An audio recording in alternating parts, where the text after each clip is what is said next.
put them together. So client 1, which you will see in a moment, attended with a fully occluding right ear canal. The earwax extended right from the entrance of the ear, as you can see here, right towards the eardrum. So it's quite a severe impaction. They were barely able to hear the suction machine today. This client actually attended today. Upon attending, the wax is quite glutinous, quite sticky. You can see there, I'm just trying to loosen it off the canal wall. So just posterior canal wall. So posterior means the back part of the ear canal. I'm now going to the roof of the ear canal. You can see where it attaches to the ear canal. There's a few skin adhesions. So this first piece of wax it detached quite easily, but it is quite sticky. So on a few occasions you can see that it's blocked the zone of suction probe. So I'm just wriggling it and it's unblocked. So again, I'm just going to the roof of the ear canal. I think this video really illustrates why endoscopic earwax removal using the iClearScope device that Clearwax developed is so advantageous. It's just the view that we achieve using an endoscope. You wouldn't achieve this view using any other visualization technique. So other methods of removing earwax include what we call head loops. It's similar to what dentists wear. And also an operating ENT microscope. So an operating ENT microscope provides magnificent magnification, but the field of view, you'll probably see about a fifth or a quarter of that eardrum or the ear canal. You won't see the whole ear canal. And I think when you remove wax, it's so important to be able to visualize the entire ear. So we know which parts to manipulate, where the ear canal exactly is, so we don't come in contact. And an endoscope, with an endoscope, you really do feel like you're inside, well, at least I do. I feel like I'm inside the ear and I'm looking all the way around me. So we just got a bit more wax, just impacted on the eardrum. It's just blocked my suction probe. I'm just wriggling it outside, but it's not unblocking. Oh, no, it did unblock, so I've gone back in. And the wax is stuck in the anterior recess. You can see it's quite mushy, this part of this section of the wax. So I just had to come out, unblock the suction probe. We're right on the eardrum here.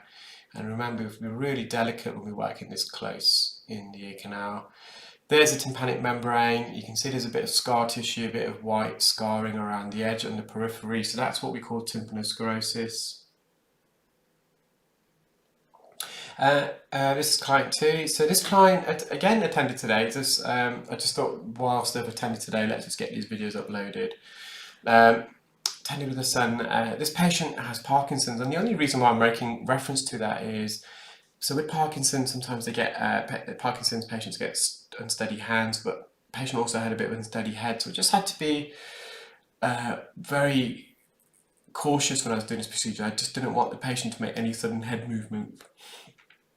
So when I'm inside the ear with the instrument, and obviously this wax is quite deep, it is impacted, I've got one eye on the patient in essence, just keep an eye on them, and I'm constantly at the ready to remove the suction probe if need be.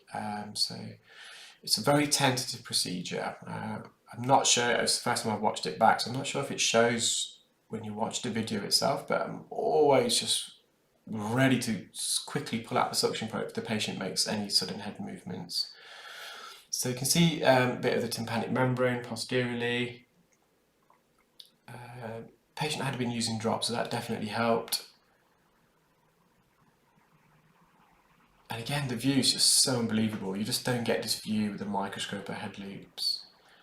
You can see the whole ear canal, you can see the whole circumference of the tympanic membrane in a moment when we remove the wax. So the procedure's done really, occlusion's been resolved, just some soft wax around the edge, so it's just gently, quickly, just trying to go in. The patient was quite steady, so, but again, I'm just being very cautious, ready to move, and for me that was it. I don't want to do any more. In real terms, even if the patient didn't have Parkinson's, I would have left that wax on the anterior canal wall. It's so insignificant. A bit of wax is good for you, and I'm going to upload a presentation in the next week or so that I performed for some GPs locally, talking about earwax, the benefits of earwax actually. Earwax does have a health benefit, so I will kind of try and upload that presentation and I'll do a talk over. Same patient, just the left ear again, just being just want to remove this wax as quickly as possible, as safely as possible. I had a bit of a narrow ear canal entrance, you can see there, but I'm able to enter the ear, stretch the ear open with the Zollner suction probe, which grants me access to the ear canal, just a bit at the base of the ear canal quite immediately. So I'm just re-entering, just very quickly hovering over. You can see the endoscope's not even in the ear, it's just literally on the outside. Nice and healthy eardrum. And there's the remnants of the wax. So the wax was quite sticky and wet, so I was able to take an image. And last but not least, this is the third client.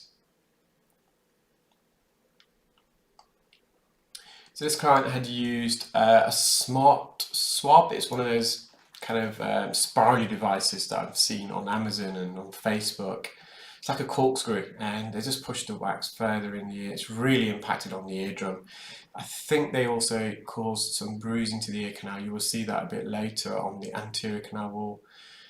So the patient had been using drops as well, but it's very impacted. It's lodged in the isthmus, so there's a narrowing about 1/2 centimetre away from the eardrum, where the ear canal narrows and then it protrudes outwards. So the wax got lodged. Just bringing that forwards. There we are. I've got the big plug of wax out. It's instant relief for the patient. It's a bit of dead keratin there. So the eardrum, the symptoms were alleviated, but you can see it's a bit of mushy dead wax with some keratin. So I've just gone back in with the Zollner suction probe, just trying to see if I can mop it up. If by me trying to remove this wax is becoming a bit uncomfortable for the patient because we had to possibly come in contact with the canal wall, I would have just left it because the symptoms are alleviated. But the patient was okay, so I've just attached a fine end gauge now, so I'm just approaching the eardrum. So it's just some dead keratin, sticky wax posteriorly, just going to be really delicate. The eardrum is about 1 millimetre in thickness, so the last thing we want to do is perforate it. So I'm just hovering over, really, kissing the surface. So that wax didn't peel, so I've left it, and there's just a bit more anteriorly. So there's the bruising on the side of the ear canal wall that I made reference to earlier. It's just some soft wax anteriorly. You can see the view that we got. It's just an amazing view with an endoscope. And that's it. The handle of malleus, so the hammer bone is fully visible now. Eardrum's clear enough. I hope you enjoyed that video, guys. I'll try and upload some more during the week. If you're watching on YouTube for the first time, please do subscribe, select the bell icon so you'll get notified as and when